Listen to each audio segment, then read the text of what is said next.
yang dihasilkan oleh satu kali praktik IVF dengan 5.388 bayi IVF. Pada tahun 2010, sebagai bagian dari ekspansi kami membuka 4 dari 6 pusat kami secara nasional di Puchong. Pada tahun 2020, untuk merayakan ulang tahun ke-10, TMC Fertility Puchong menandai tonggak sejarah ini secara signifikan dengan pindah ke pusat baru di Puchong Financial Corporate Center. Di sini, kami terus menawarkan rangkaian lengkap perawatan reproduksi seperti fertilisasi in vitro, IVF, kriopreservasi, pengujian genetik praimplantasi atau pre-implantation genetic testing atau PGT, program donasi, dan pengambilan sperma bedah, dan lain sebagainya. Laboratorium baru kami menawarkan salah satu screening genetik praimplantasi paling canggih hingga saat ini, yaitu pengujian genetik praimplantasi untuk aneuploidy atau PGT-A. Ini adalah teknik yang digunakan untuk menganalisis jumlah kromosom yang ada dalam embrio IVF. Selain teknologi dan fasilitas mutakhir, pusat baru ini juga menawarkan kenyamanan tingkat tinggi dan suasana tenang yang banyak dicari oleh pasien kami, serta perawatan berkualitas dan standar perawatan yang tinggi dari tim dokter, ahli embriologi, perawat, dan staf kami yang berdedikasi dan berpengalaman. Kami mengabdikan diri untuk memastikan bahwa kami ada di sini untuk pasien kami di setiap langkah perjalanan mereka.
TMC Fertility.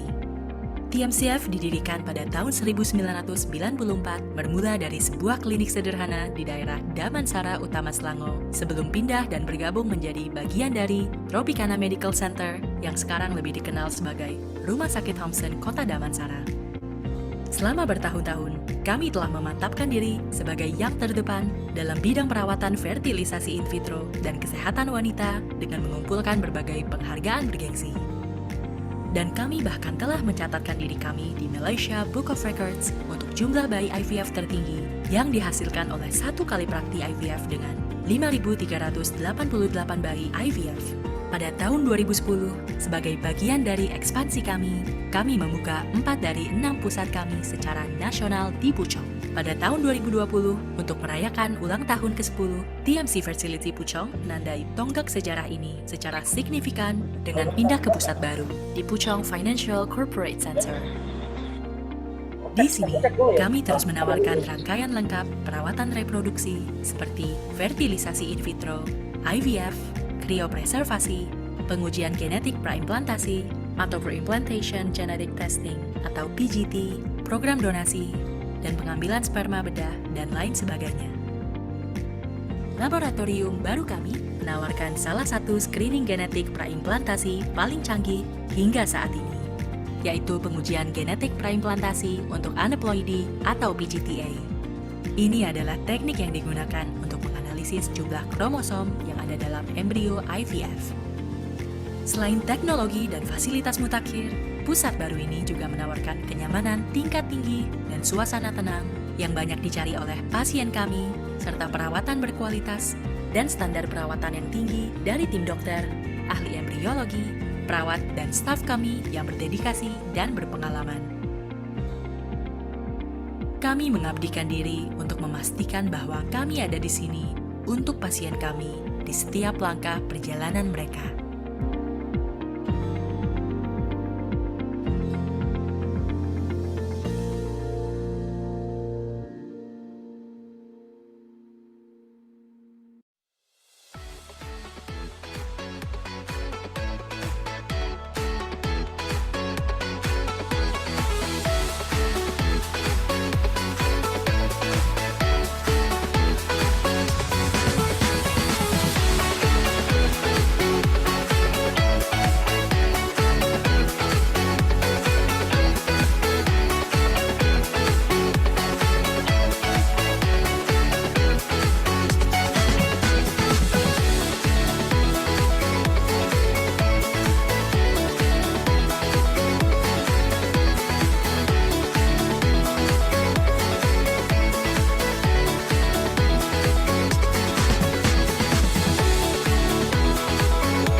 Selamat malam Bapak Ibu dan teman-teman sekalian. Selamat datang di Health Talk Gracia Care bersama TMC Fertility Malaysia. Perkenalkan terlebih dahulu, saya Dewi dari Gracia Care.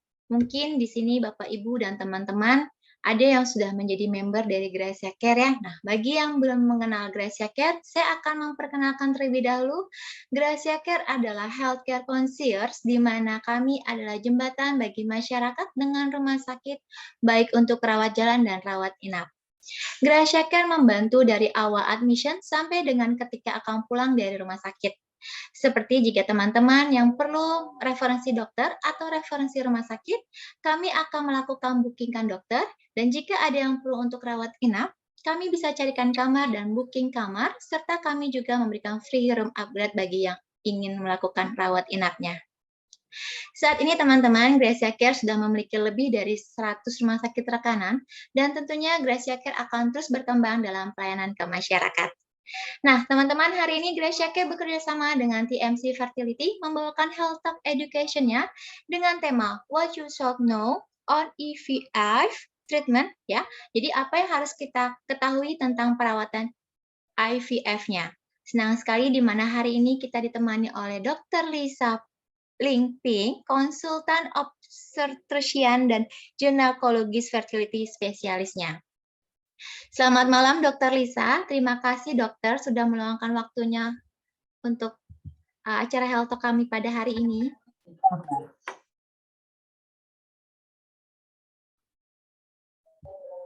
Ya, dokter, suaranya masih di mute. Ya, selamat malam kalian semua. Ya, terima kasih dokter, pembahasan kita kali ini sangat bermanfaat bagi kita para kaum wanita ataupun bagi yang teman-teman yang sedang ada rencana untuk program bayi tabungnya. Ya, nah untuk selanjutnya saya akan serahkan kepada tim dari TMC Fertility kepada Bapak Adam. Waktu dan tempat kami persilakan Bapak Adam. Oke, terima kasih Dewi. Halo, selamat malam. Nama saya Adam Hakim. Saya merupakan staf TMC Fertility. Saya ingin memperkenalkan Anda ke dokter kami, yaitu Dr. Liza. Dr. Liza Lingping adalah seorang konsultan obstetri, ginekologi, dan dokter spesialis fertilitas di TMC Fertility dan Pusat Spesialis Wanita. Beliau pernah bekerja di beberapa rumah sakit besar, seperti Rumah Sakit Raja Permaisuri Bainun di Ipoh dan Pusat Medis Universitas Malaya (UMMC). Dr. Liza mendapatkan gelar Master Obstetri dan Ginekologi dari OBS Universitas Malaya, di mana beliau mendapatkan penghargaan TA Sinnathuray sebagai kandidat emoji terbaik. Selanjutnya, beliau menempuh pendidikan subspesialis kedokteran reproduksi dan pelatihan fellowship endokrinologi, reproduksi, dan kemandulan di Pusat KKIVF Singapura. Dr. Liza mengkhususkan diri dalam mengobati gangguan reproduksi serius yang meliputi endometriosis, sindrom ovarium polikistik, tumor fibroid rahim, dan kista ovarium, kelainan bawah saluran reproduksi wanita, termasuk juga kelainan saluran Mullerian, dan berbagai kelainan hormonal seperti premature ovarian insufficiency yang disebabkan oleh kemoterapi atau sebab lainnya. Beliau juga merawat para gadis dengan masalah ginekologi anak dan remaja. Selain itu, Dr. Liza juga merupakan seorang ahli bedah berpengalaman untuk melakukan prosedur laparoskopi dan endoskopi. Tanpa membuang masa lagi, dipersilakan Dr. Liza. Baik. Terima kasih Pak Adam. Silakan dokter, kami persilakan waktu dan tempat. Oke, baik. Saya akan share screen sekarang.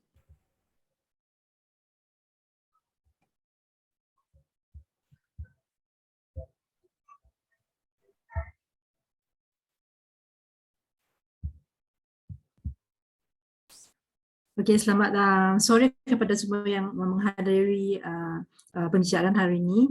Jadi hari ini saya akan berbincang tentang apa yang harus anda ketahui tentang perawatan bayi tabung. Okay, sebelum saya teruskan lagi, saya akan beritahu sedikit, terangkan sedikit apa yang berlaku secara alami di dalam rahim seorang wanita. Jadi kita semua tahu yang kilang ovari fungsinya adalah untuk simpanan telur yang ada pada seorang wanita, dan fungsinya adalah untuk membesarkan atau mematangkan telur setiap bulan supaya telur ini boleh dilepaskan ke dalam tuba falopia. So tuba falopia inilah yang akan mengambil telur yang dilepaskan dan membawanya masuk ke dalam tuba falopia ini. Dan di sinilah sperma akan bertemu dengan telur dan penghasilan embrio akan berlaku. Selepas penghasilan embrio inilah akan digerakkan oleh tuba falopia ini kembali ke dalam rahim, dan di dalam rahimlah implantasi akan berlaku di mana baby akan membesar. So jadi di sini adakah bayi tabung uji ini sesuai untuk saya? So, doktor anda akan berekomen IVF sebagai pilihan pengubatan sekiranya anda ataupun ibu mempunyai masalah berikutnya. Nombor satu ialah di mana mempunyai infertilitas yang tidak dapat diterangkan, di mana sudah berbagai investigasi ataupun siasatan telah dijalankan tetapi tidak ketahui apakah punca masalahnya. Itu nombor satu. Okay, nombor dua, mengalami keadaan di mana tuba fallopian sudah tersumbat. Sama ada disebabkan oleh jangkitan kuman ataupun tuba fallopian disebabkan oleh penyakit endometriosis di mana ia boleh bengkak seperti begini.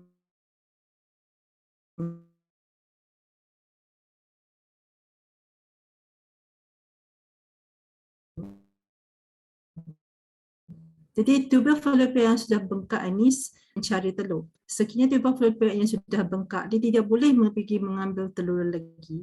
Jadi dan di atas tu di dalamnya sudah mempunyai air yang berfungsi sebagai toksik kepada telur dan juga sperma. Ataupun ketiga, di mana seorang wanita yang sudah mengalami proses sterilasi di mana tuba fallopiannya sudah dipotong dan diikat. Dan seterusnya, mungkin seorang wanita sudah berulang kali mengambil ubat untuk membesarkan telur dan juga mencuba IUI berulang kali tetapi tidak berjaya juga. Dan keempat adalah masalah sperma lelaki di mana sperma itu jumlahnya sangat kurang ataupun tidak banyak bergerak ataupun bentuk sperma yang normal sangatlah kurang. Okay. Dan akhirnya ialah umur wanita yang semakin meningkat. Dengan peningkatan umur seorang wanita, telurnya akan semakin kurang dan juga kualiti telur akan semakin merosot juga. Jadi inilah antara sebab-sebab mungkin doktor akan rekomen anda untuk menjalani pengubatan IVF. Okay.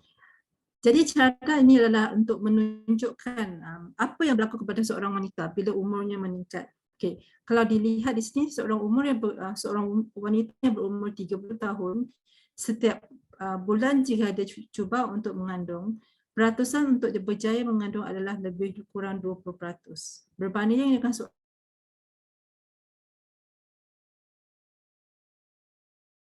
sendiri tanpa rawatan, okay, peratusan berjaya mungkin hanya 5% sahaja. Jadi ini adalah menunjukkan penurunan secara 4 kali ganda. Dan di sini adalah untuk menunjukkan seorang wanita bila dilahirkan jumlah telurnya sudah terhad. Telur tidak akan bertambah ataupun seorang wanita tidak akan membentuk telur yang baru. Itu bila di umur dia mula-mula datang mensa pada haid yang pertama, jumlah telur adalah antara 300 hingga 400,000.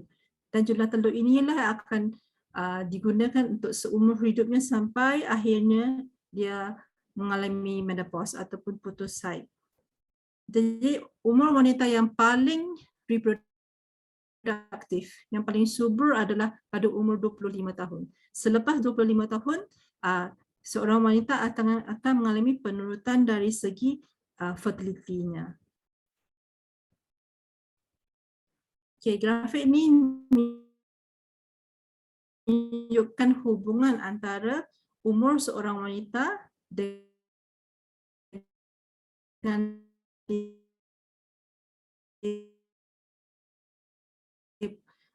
dia punya adalah fertility seorang wanita.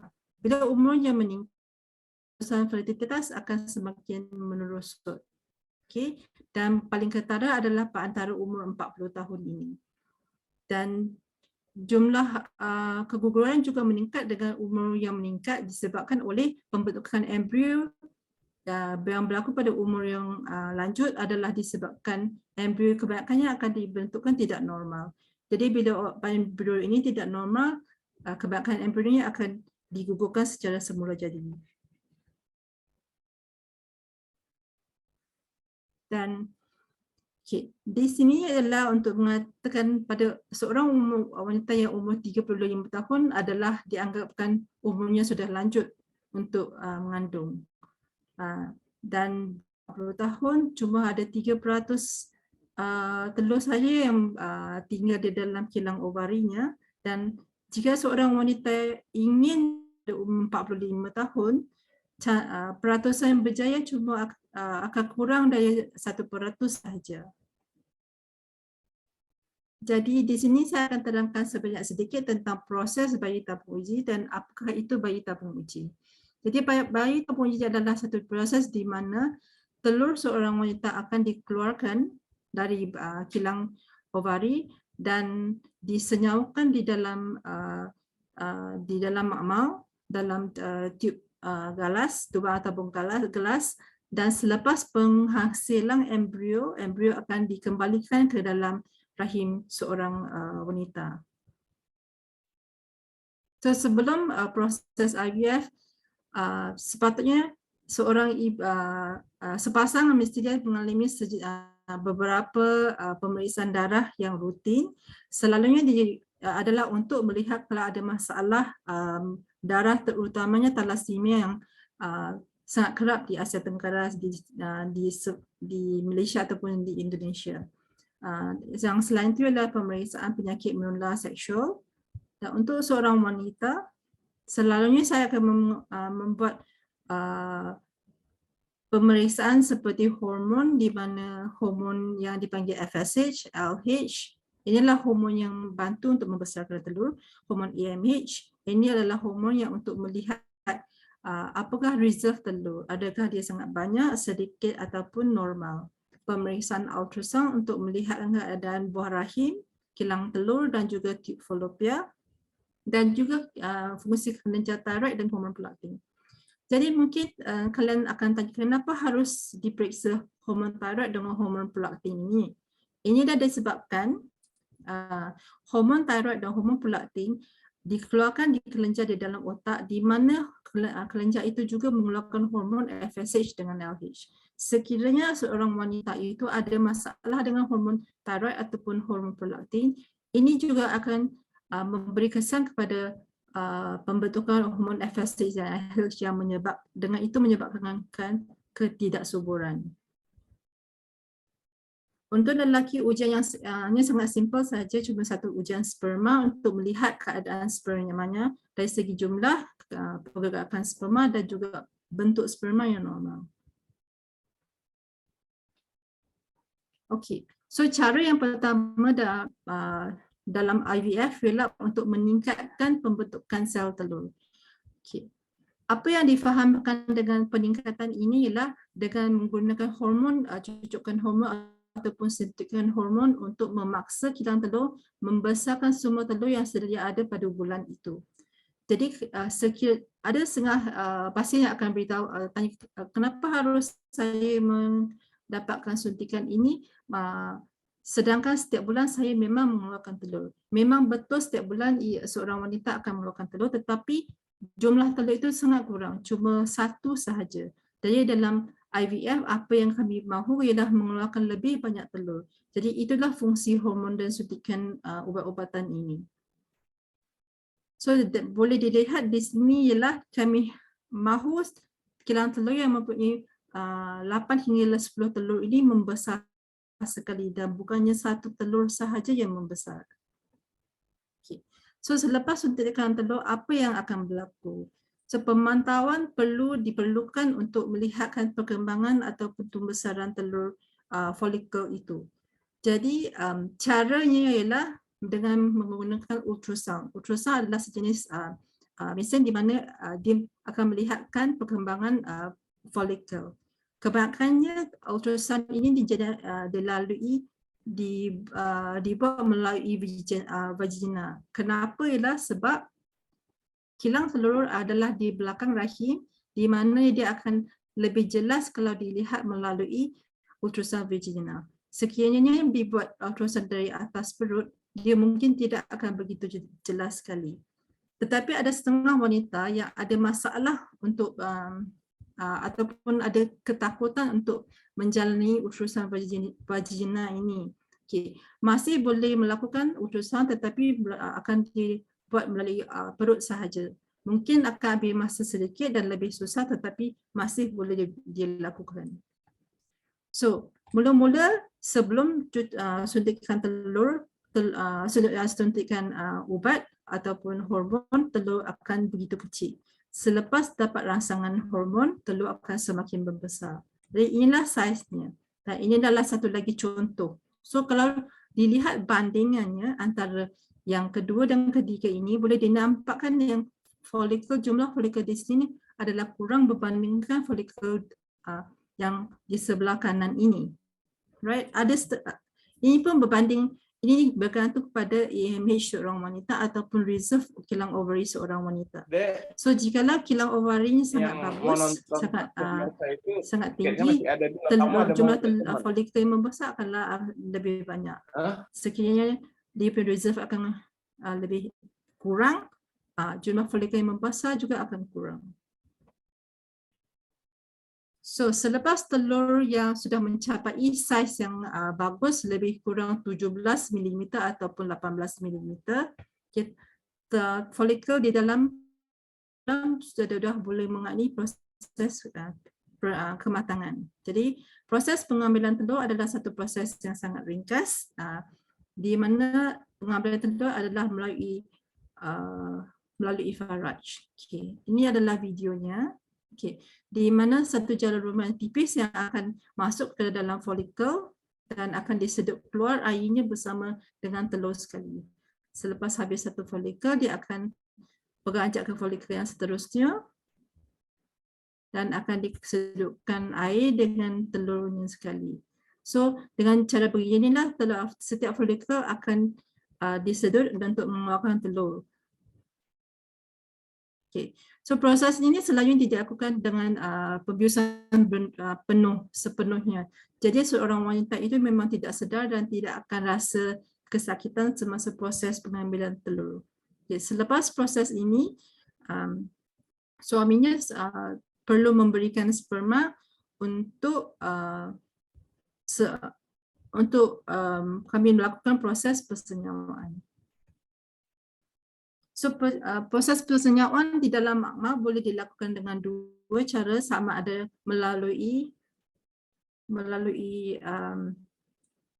IVF yang konvensional di mana telur akan didekatkan dengan sperma. Sperma lah yang perlu mempersenyawakan telur. Kalau tidak, kalau ada masalah dengan sperma ataupun telur yang tidak begitu bagus kualitinya, kami akan membantu dengan proses ICSI di mana sperma akan diinjek masuk dalam telur seperti video ini. So selepas selesai proses persenyawaan, langkah seterusnya adalah untuk melihat perkembangan sama ada dia boleh berjaya menjadi embrio ataupun tidak. So hari keesokannya di mana kami akan pantau kalau embrio ini berjaya senyawa, dia akan ada 2 sel, 1 dan 2 sel. Inilah embrio yang sudah berjaya senyawa. Dan embrio ini akan kami pantau seterusnya untuk melihat kalau dia akan membahagi. Macam pada hari kedua, dia akan membahagi kepada 2 sel. Dan pada hari ketiga, dia akan ada 8 sel. Dan seterusnya sampai ke hari kelima, dia akan membentuk satu blastokista. So embrio hari kedua selalunya dia ada lebih kurang 8 hingga 10 sel, dan kalau dilihatkan dengan embrio ini, dia memang satu embrio yang grade yang bagus. Dia ada 8 sel, tak banyak fragmentasi. So fragmentasi yang kurang ini adalah jenis embrio yang grade 1.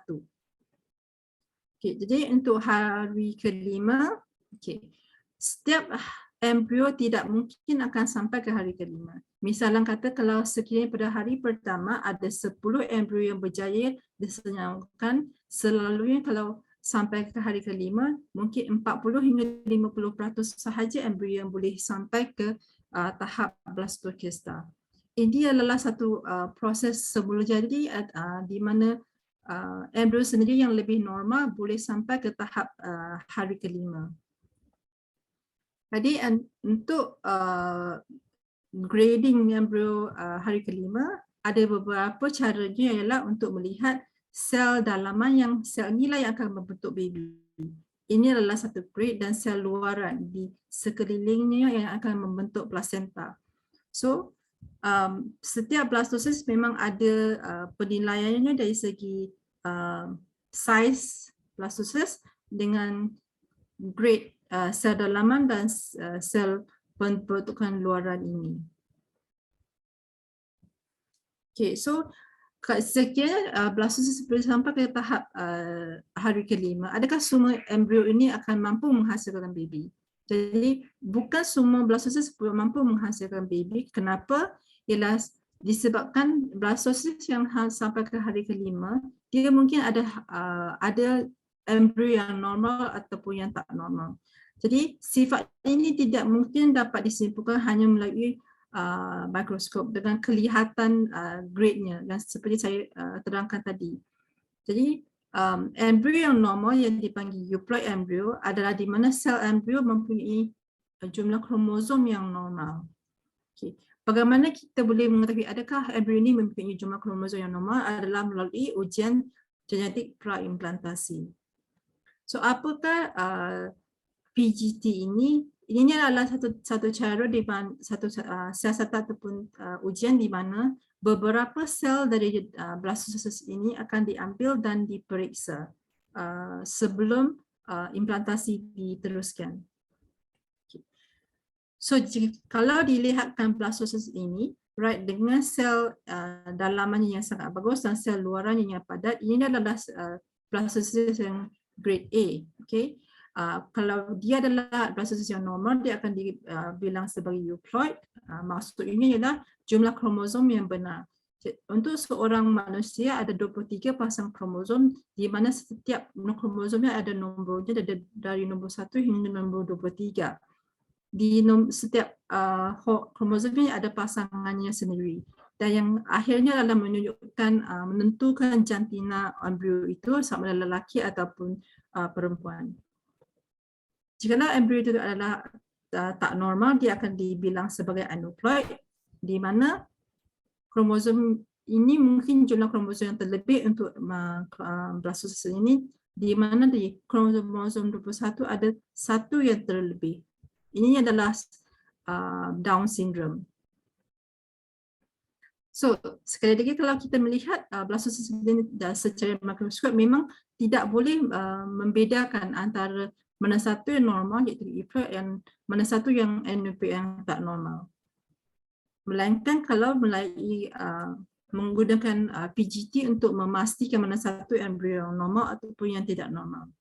Okay. So selepas memastikan embrio yang bagus ataupun yang normal, proses pemindahan embrio dilakukan selalunya dilakukan tanpa menggunakan anestesia, right? So caranya adalah sangat gentle sahaja, di mana satu tube yang sangat-sangat halus akan dimasukkan ke dalam rahim. Ini adalah rahim, ini adalah dalam rongga rahim. Tujuan akan dinaikkan sampai hampir ke bumbung rahim dan embrio akan dilepaskan ke dalam. Ini adalah embrionya, right? Okay. So embrio bukan segitu besar. Kenapa dia nampak besar di sini? Embrio akan dimasukkan ke dalam rahim bersama dengan sejenis media yang khas. So ini akan menyebabkan dia kelihatan lebih besar. Okay, selepas 14 hari, 12 hingga 14 hari boleh menjadi rawatan darah untuk memastikan sama ada seorang ibu itu berjaya mengandung ataupun tidak. So jadi teknologi PGT-A ini adalah satu teknologi yang untuk meningkatkan seleksi embrio yang normal, kerana embrio yang tidak normal adalah salah satu faktor seorang ibu tidak bisa hamil atau sentiasa mengalami keguguran. PGT juga akan mengurangkan risiko keguguran, risiko bayi yang kelainan kromosom, dan juga mengurangkan kehamilan berganda. Siapakah calon yang sesuai untuk melakukan PGT adalah untuk ibu yang seorang wanita yang umurnya sudah meningkat. Manfaat ujian PGT ini ialah kerana di umur yang tinggi, peratusan antibody adalah semakin tinggi. Nombor 2, seorang wanita yang mengalami keguguran berulang, seorang wanita yang sudah berulang kali melakukan IVF dan gagal dalam implantasi. Dan akhir sekali lah seorang wanita yang ingin memaksimalkan hasil IVF-nya, di mana dia ingin kalau boleh percubaan yang pertama kali sudah berjaya.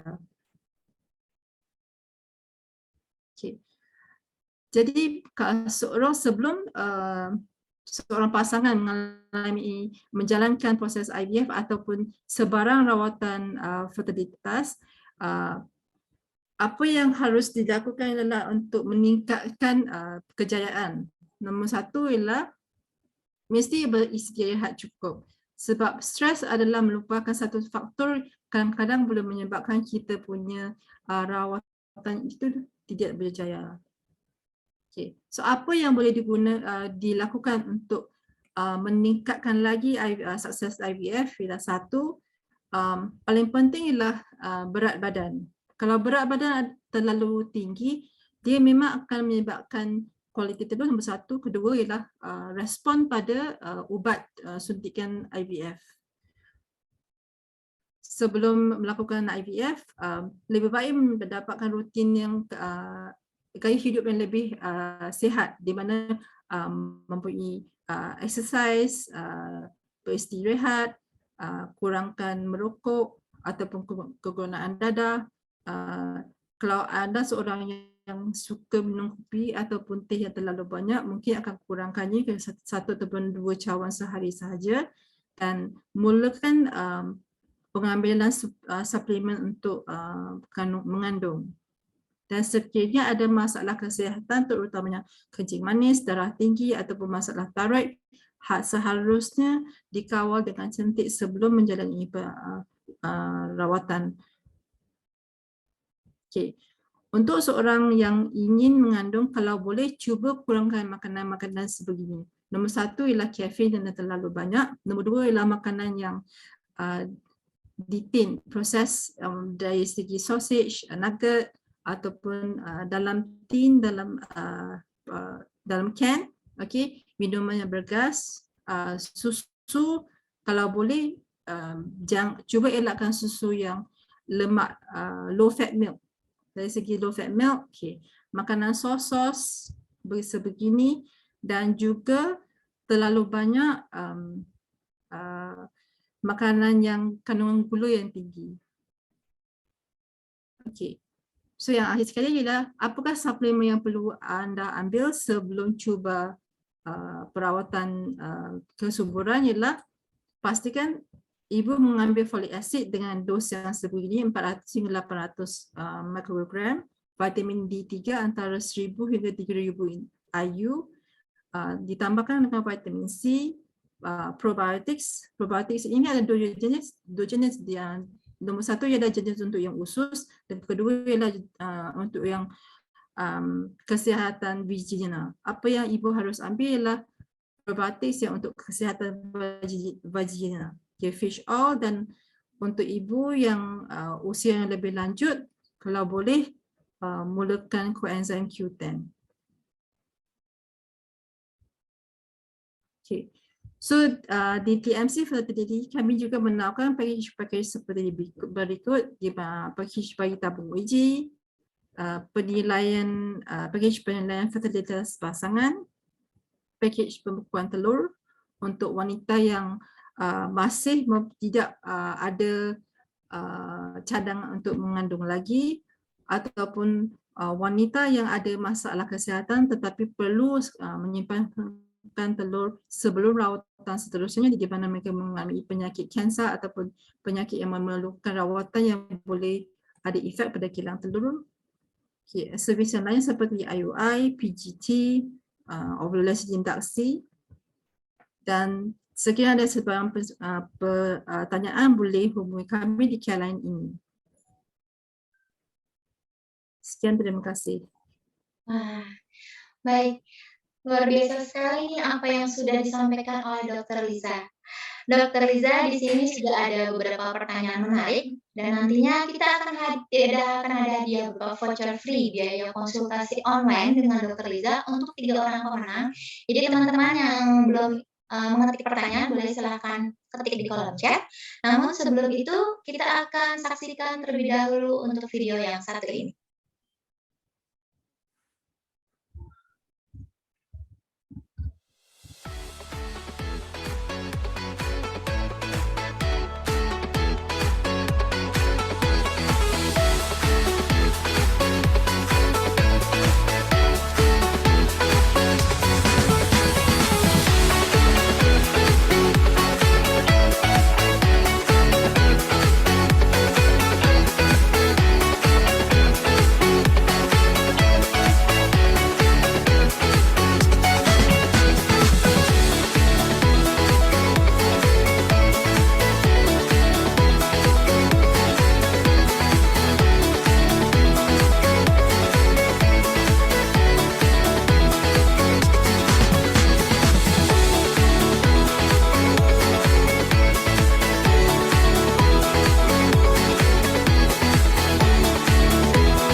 Baik, Dokter Liza, sekarang kita akan masuk ke sesi Q&A.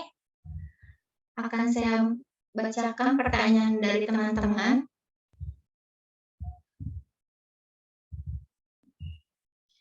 Di sini yang pertama dari akun Ibu Kristalin. Dokter Lisa, apakah seorang perempuan yang berumur 48 tahun dan belum menopause masih dapat mengandung, dokter? Silakan. Okey, seorang wanita kalau sekiranya dia masih belum menopause, memang ada apa dia kata, memang ada chance ataupun peratusan untuk mengandung. Tetapi kandungan peratusan itu memang sangat kurang. Seperti yang saya tunjukkan tadi, dia kurang dari 1%. Mungkin kalian pernah dengar di mana seorang ibu boleh mengandung sendiri walaupun umur sudah 50 tahun sebelum menopause. Memang ada tetapi tidak ramai. So jadi tidak ada katakan tidak akan mengandung, memang ada mengandung, akan boleh mengandung tetapi peratusan itu sangat tipis. Baik. Terima kasih Dokter Liza atas jawabannya. Yang kedua dokter, ini ada dari akun Mei. Malam dokter, jika keluarga dari calon pasien yang mau melakukan IVF, ada sejarah penyakit, misalnya ada kanker ataupun diabetes. Apakah tetap aman dokter untuk melakukan IVF dan apakah calon bayi juga ada resiko penyakit tersebut, dokter? Okey, untuk seorang calon sekiranya you ada, maksudnya misalnya kata jikalau seorang wanita itu mempunyai ataupun seorang wanita itu mempunyai sejarah penyakit kanser, terutamanya kanser payudara, kanser ovari, right? Dia punya anak mungkin anaknya kalau sekiranya seorang wanita perempuan dan dia mempunyai risiko lebih tinggi untuk mendapat kanser yang sama. Tetapi tidak bermaksud kalau seorang wanita itu mempunyai kencing manis dia tidak boleh mengandung. Dia masih boleh mengandung, tetapi adakah penyakit itu akan diturunkan kepada anaknya? Kemungkinan itu masih ada. Dia bukan 100%, tetapi kemungkinan ada, boleh dilanjutkan ataupun diturunkan kepada anaknya. Memang kemungkinan pasti ada gitu ya dokter ya. Untuk selanjutnya kita ada dari pertanyaan dari Ibu Sarah Chandra, Dokter Lisa. Biasa umur berapa yang boleh mulai pikir opsi bayi tabung? Apakah jika rahim sehat masih boleh dengan metode bayi tabung juga? Terima kasih sebelumnya dokter. Okey, baik, untuk rawatan bayi dalam ubung, dia tidak kira berapa umur seorang wanita.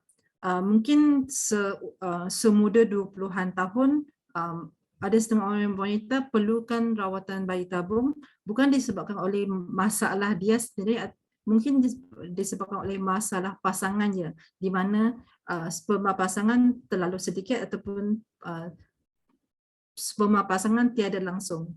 Jadi dia perlu mengalami rawatan IVF disebabkan oleh masalah pasangannya. Jadi dia tak ada had umur di mana seorang wanita tidak boleh menjalani rawatan IVF. Umur yang meningkat melanjut pun boleh melakukan IVF dan selain asalkan rahim itu adalah sihat dan seorang ibu tu masih mempunyai rahimnya. Baik, terima kasih Dokter Lisa. Dokter, ini ada pertanyaan dari tim dari Gracia Care, dokter. Dokter Lisa, jika seorang wanita sudah beberapa kali mencoba IVF dan gagal, maksimal berapa kali dokter dapat mencoba dan apakah masih ada kemungkinan berhasil? Apa kriterianya seseorang masih terus dapat mencobanya, dokter? Okey, sekiranya seorang wanita sudah banyak kali mencuba IVF dan tidak berhasil, dan di sini doktor mungkin akan membuat sesuatu lain untuk melihat apakah masalahnya. Adakah disebabkan oleh masalah rahim ataupun masalah embrio. Jadi untuk satu kejayaan mengandung, mesti ada embrio yang normal dengan satu rahim yang mahu menerima embrio. Okey, misalnya kata seorang wanita sekiranya dia punya embrio dia memang normal, tetapi rahimnya yang maksudnya dia punya waktu implantasi yang tidak normal, yang kami diberitahu sebagai window of implantation. Okay. Sekiranya window implantasi dia tidak normal, itu harus diperiksa dahulu untuk ketahui apakah waktu yang paling sesuai untuk kembalikan embrio ke dalam rahim. Itu adalah salah satu faktor mengapa seorang wanita walaupun berulang kali menjalani IVF masih tidak berjaya. Okay, berapa kali yang seorang wanita boleh menjalani IVF bila terpulang pada seorang wanita itu, kalau dia masih boleh mampu ataupun di negaranya masih boleh masih boleh membenarkan dia menjalani IVF dan dia masih boleh teruskan lagi. Contohnya seperti di Australia, rawatan IVF adalah disubsidi oleh kerajaan, di mana seorang wanita boleh menjalani IVF sampai 10 kali. Itu pun tidak ada masalah untuk seorang wanita. Baik. Cukup jelas ya Ibu dari tim dari Gracia Care. Selanjutnya ini dokter, kita dari Ibu Siti Syalsiah. Dokter Lisa, kondisi seperti apa yang membuat wanita tidak bisa melakukan untuk program bayi tabungnya? Lalu, adakah pilihan treatment lain selain IVF yang bisa menjadikan alternatif, dokter? Silahkan.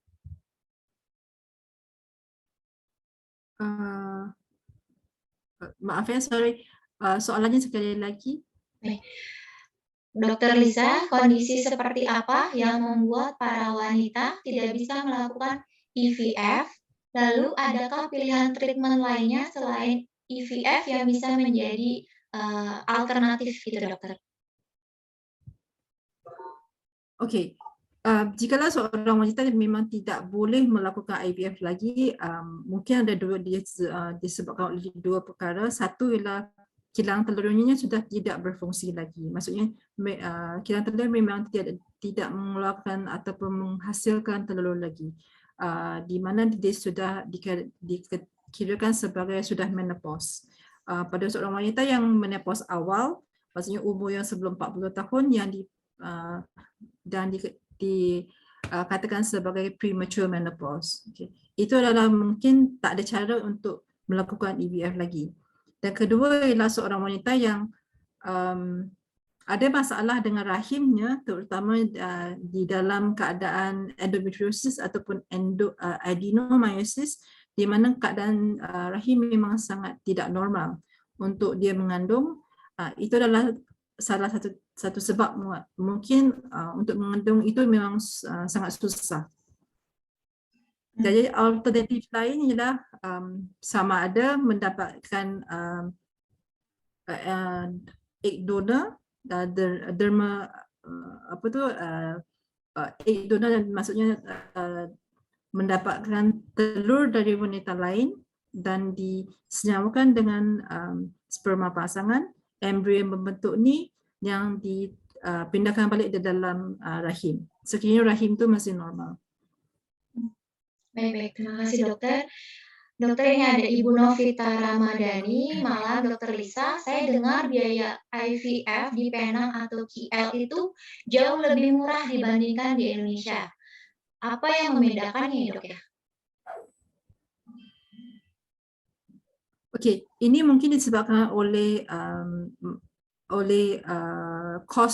ongkos ubat dengan ongkos perawatan yang berbeza di Indonesia dan di Malaysia, di Penang ataupun di Kuala Lumpur. Setahu saya ongkosnya untuk pembiayaan perawatan IVF adalah lebih mahal di Indonesia berbandingkan di Penang ataupun di Kuala Lumpur. Baik, itu yang membedakannya ya, dokter ya. Kemudian ini dari Ibu Trisia, dokter, jika seorang pria sudah pernah menderita kanker darah dan sudah pernah kemo, dan istri masih muda di umur 30-an, apakah masih bisa melakukan prosedur IVF dan berhasil, dokter? Sorry, apakah maksudnya seseorang pria? Ini ada pria, dokter, yang sudah menderita kanker dan sudah melakukan kemo. Dia adalah seorang lelaki? Iya, betul, dokter. Okey. Alright. Okey. Sekiranya kalau pasangan suami yang pernah mengalami kanker darah dan pernah menjalani rawatan kemo, apa yang harus diketahui sekarang ialah adakah lelaki ini masih boleh mengeluarkan sperma. Sekiranya masih boleh mampu mengeluarkan sperma, jadi kena juga periksa bagaimana keadaan sperma itu. Kalau sperma itu masih elok, jadi IVF tidak akan menjadi satu masalah. Mungkin bukan sekadar IVF sahaja, perlu dibantu dengan ICSI. Baik, terima kasih, dokter. Ini ada satu lagi, dokter, dari Bapak Rizwan ya, atau Ibu Rizwan. Malam, dokter, kalau mau melakukan IVF di sana biayanya berapa, dokter, kira-kira? Biaya IVF bergantung pada satu ialah umur ibu itu, adakah umurnya di bawah 35 tahun ataupun sudah meningkat, dan juga dia punya reserve telur dari segi AMH, adakah AMH sangat rendah ataupun tinggi. So sekiranya AMH seorang ibu sangat rendah, sangat bagus dan umurnya lebih kurang dari 30 tahun, biayanya IVF lebih kurang ringgit Malaysia 20,000. Jadi jika seorang ibu yang sudah meningkat umurnya dan, ataupun ibu itu dia mempunyai reserve telur yang rendah, dan biaya itu mungkin akan meningkat sampai 24 hingga 25,000 ringgit Malaysia. Baik. Sekitar 20 sampai 24 ringgit Malaysia ya dokter ya. Baik. Ya. Terima kasih dokter, ini sudah menjawab pertanyaan dari teman-teman. Ya, jadi teman-teman yang bagi ingin konsul secara langsung ke Dokter Lisa, boleh silakan menghubungi Gracia Care untuk kita bantu aturkan jadwalnya. Nah, dokter dan teman-teman, selanjutnya kita akan mengumumkan pemenang 3 voucher free biaya konsultasi online dengan Dokter Lisa. Nanti bagi para pemenang silakan ketik nama dan nomor teleponnya di kolom chat supaya kami bisa langsung kontak dan bisa langsung mengirimkan hadiahnya. Saya akan share terlebih dahulu untuk nama pemenang.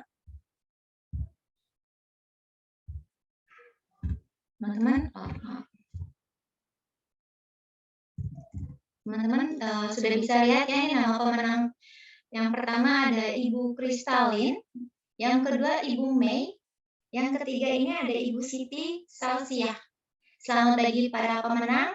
Boleh teman-teman silahkan chat direct message ke kami, ke saya boleh, untuk nama lengkap dan nomor HP, karena nanti kita akan segera mengirimkan e-voucher ke teman-teman. Ya. Kami akan tunggu untuk teman-teman sambil chat ke kami. Kemudian teman-teman, bagi teman-teman yang belum menjadi member dari Gracia Care, berikut ini adalah scan barcode yang bisa teman-teman scan untuk pendaftaran menjadi member Gracia Care. Ini pendaftarannya gratis. Teman-teman bisa langsung scan dan isi, dan bisa menikmati menjadi free member dan benefit dari Gracia Care. Boleh di-capture juga agar bisa dibagikan ke kerabat dan ke keluarga teman-teman.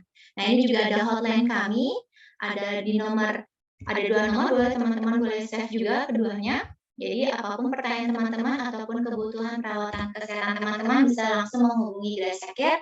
Dan ini juga ada media sosial kami, Instagram dan Facebook untuk mengetahui info terbaru dan terupdate dari Gracia Care. Baik, teman-teman, selanjutnya saya akan mengumumkan kabar gembira bagi teman-teman yang hadir dalam acara Health Talk pada hari ini akan mendapatkan free bakpao yang dipersembahkan dari Bakpao Binjai Bun.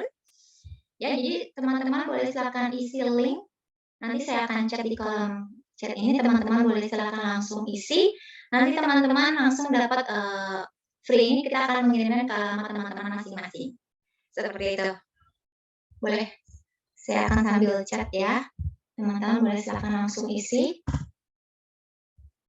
Nah, teman-teman saya sudah isi linknya. Teman-teman boleh silakan klik dan isi nama dan data teman-teman. Nanti kita akan lanjut pengiriman hadiahnya.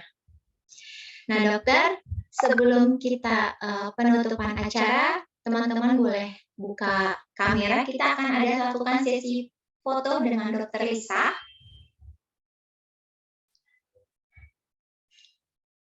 Dari teman-teman yang masih off kameranya, boleh di-on-in dulu. Kita akan foto bersama dulu yuk dengan Dokter Lisa.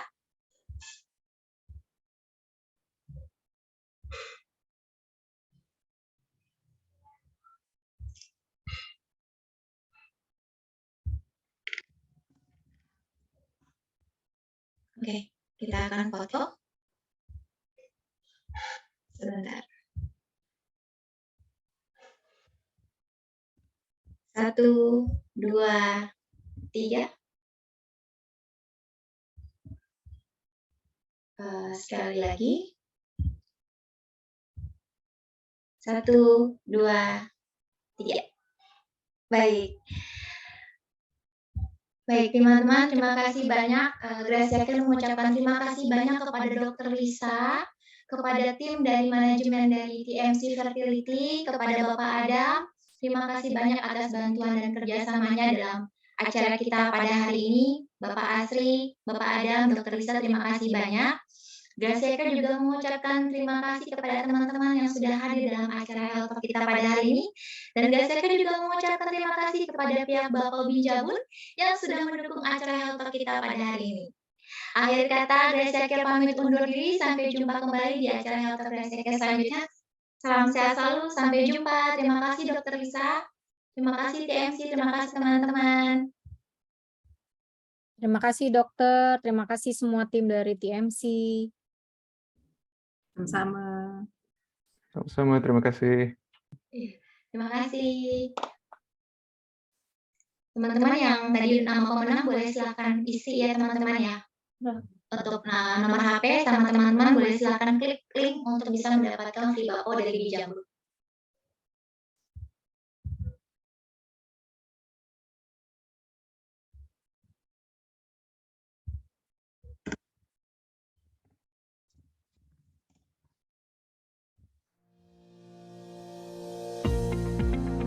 TMC Fertility. TMCF didirikan pada tahun 1994 bermula dari sebuah klinik sederhana di daerah Damansara Utama Selangor sebelum pindah dan bergabung menjadi bagian dari Tropicana Medical Center yang sekarang lebih dikenal sebagai Rumah Sakit Thompson Kota Damansara.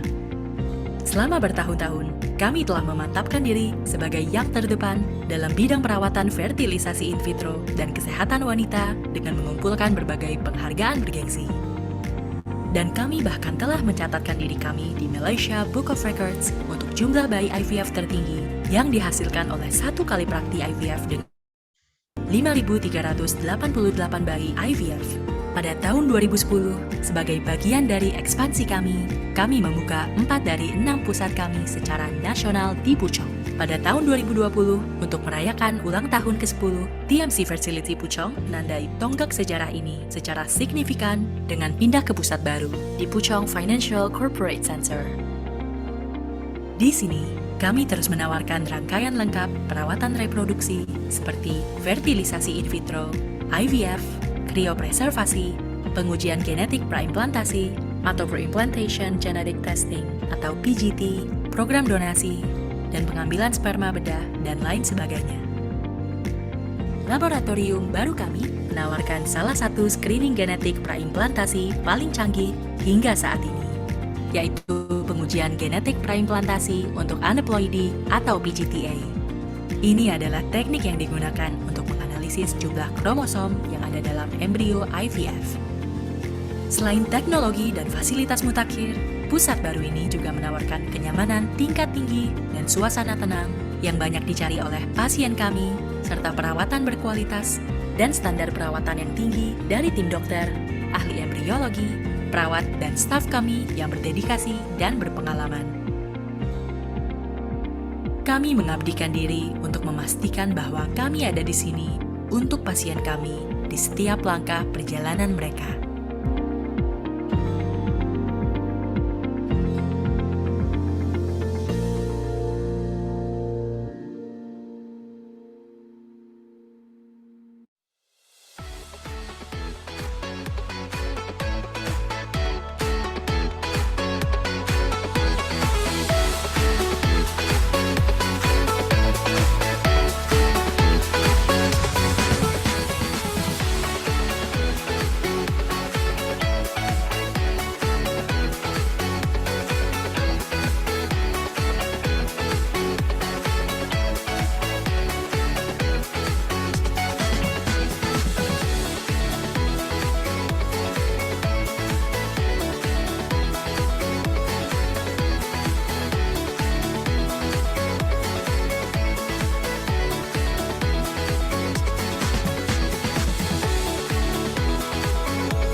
Baik, terima kasih Dokter Lisa, terima kasih teman-teman.